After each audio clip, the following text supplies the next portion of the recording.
Dahil 3 oras lang ang biyahe ng eroplano, ang layo dito sa Pilipinas, isa ang Thailand sa top destinations ng mga Pinoy. Bukod sa pagbisita sa nagagandahang beaches at masasarap na pagkain, ano-ano pa ba ang pwedeng gawin sa tinaguriang Land of Smiles? Alamin natin sa balitang hatid ni Victoria Tulad.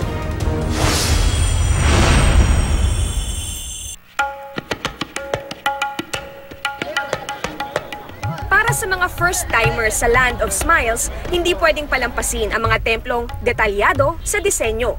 Isa sa mga sikat na templo dito sa Bangkok ay itong Wat Po.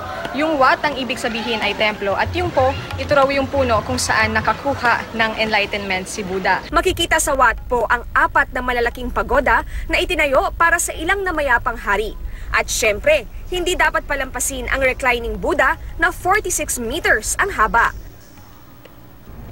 Sa kabilang bahagi naman ng Chao Phraya River, mapupuntahan ang Wat Arun o Temple of the Dawn na may naggagandahang spires.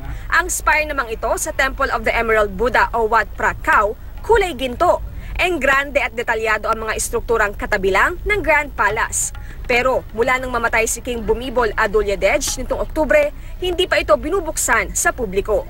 Habang nag-iikot sa Bangkok, nakita ko sa halos lahat ng kalsada, establishmento at bahay ang matinding pagmamahal ng mga Thai sa yumao nilang hari. He had been the king for over 70 years, and in his time all he had done is to improve the well-being of the Thai people. Kung pagod na, mag-food break muna.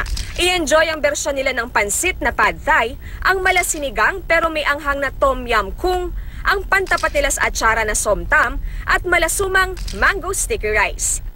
Victoria Tulad, GMA News.